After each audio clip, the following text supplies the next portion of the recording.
consistently through the evening. The cost of housing in Santa Cruz is limiting investments that would create new jobs and is driving both residents and employee prospects away. Both lower-income farm and hospitality workers, as well as higher-wage university faculty and young professionals, struggle to find housing they can afford.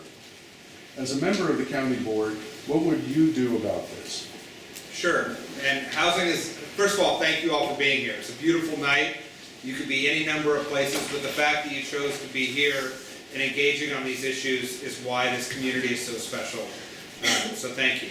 So housing is a huge issue. I see it because I grew up here, and many of the people that I graduated from Santa Cruz High with can't afford to stay here.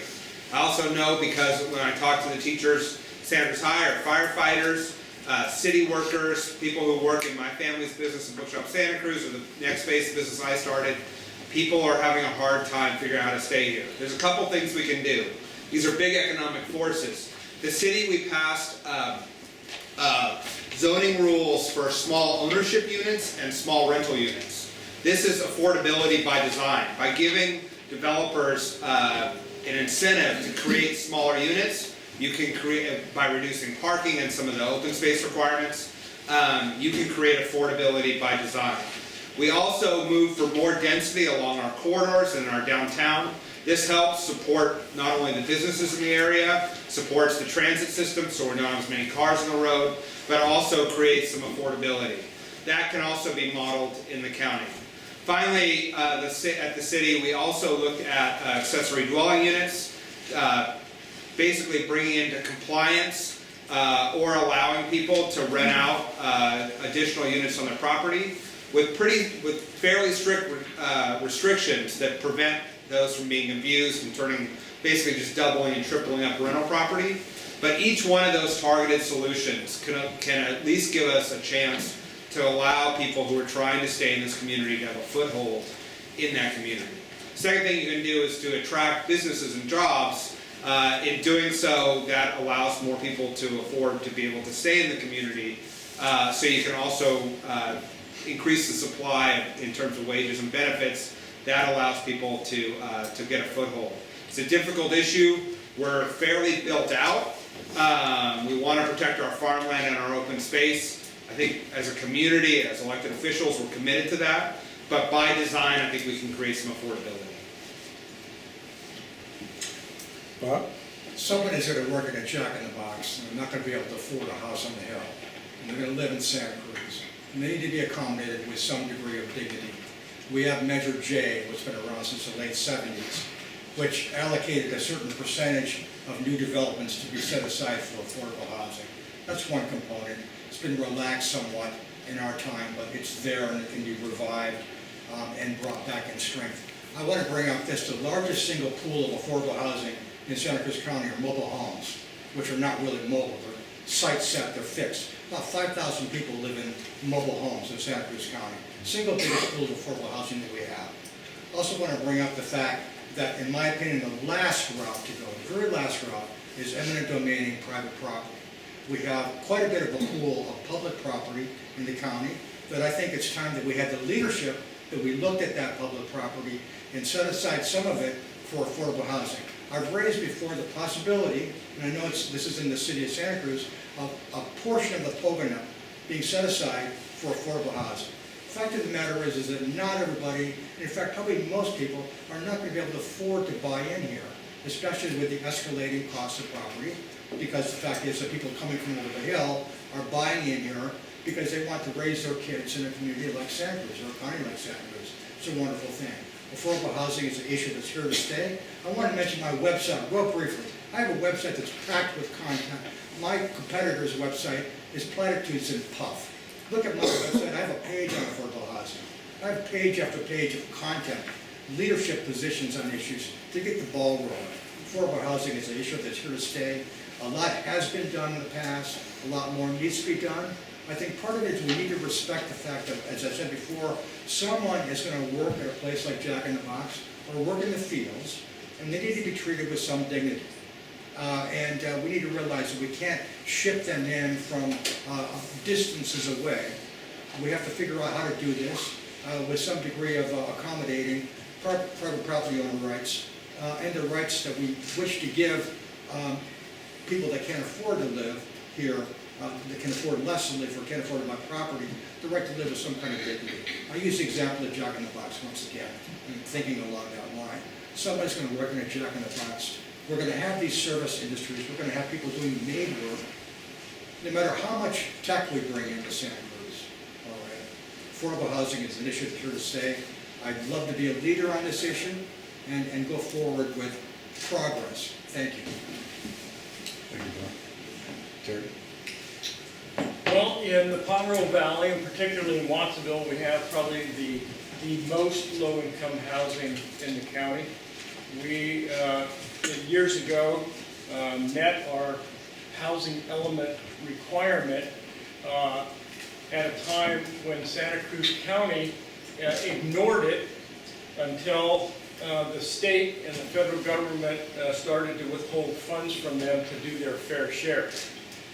And it is such a crisis that I would tell you that most of the officers and employees of the Watsonville Police Department live in Hollister, and they have for a long time.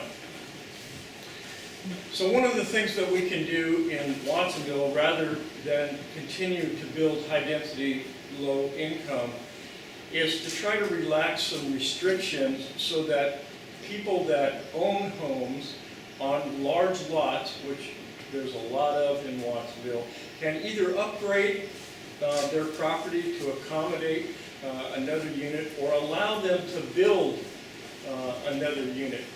Years ago we used to call this granny units, but the fact of the matter is in Watsonville we have people living in sheds and garages that could simply be converted and try to accommodate that with some parking on these huge lots.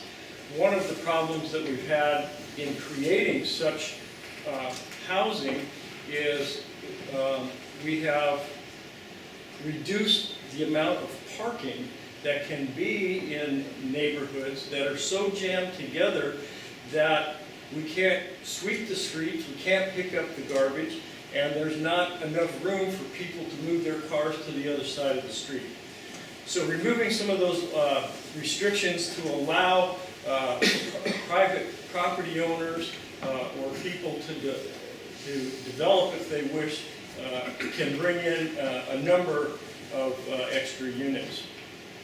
Farming housing is a huge issue in District 4. And I'm working with our state representatives, moving forward with our farmers who would like to bring back some form of temporary housing, which is like modular housing for farm workers that can actually be housed on farms. Not every farmer can do it, but those that want to should be able to. We have to change the county ordinance to do that, and I'm willing to try to build some relationship with my fellow board members to do that.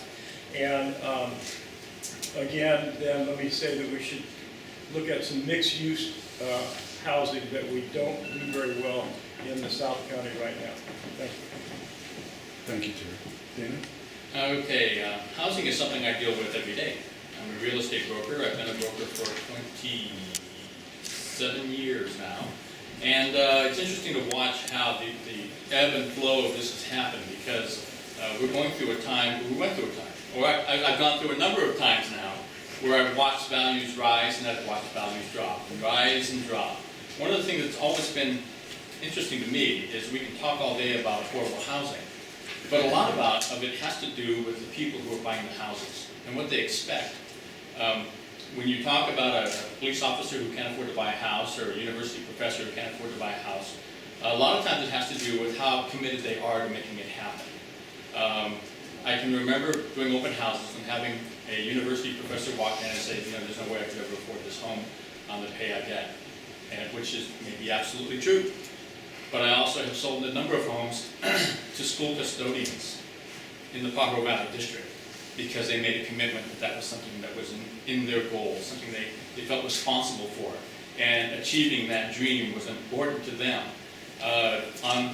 What does help though is being in my business. I've looked at first-time homebuyer programs, even the Santa Cruz Association of Realtors and the California Association of Realtors have programs where people are donating funds and they're raising funds to help with closing costs for people to get into homes. So in the free market, there's plenty of opportunity for it to happen. We do play a role in government, and that role is to allow development to happen without a lot of regulation.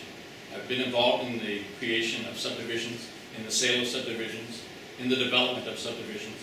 And we have an inclusionary housing ordinance that I've worked with that was 15%. And it was very effective. We always had lots of buyers who were extremely thrilled at getting into the homes. On the other hand, I'm flipping through the channels, and one of the reasons I'm running is observing the Board of Supervisors, just last year I believe it was. The planning department actually came to the board because the board had increased the percentage of inclusionary housing to 25%. The planning department came and said, this is not working. Nothing has been built since we raised the amount of inclusionary housing required. And we recommend you go back to 15. What was interesting about that was having the planning department come and say, you're asking too much, is unheard of. That's exactly what happened.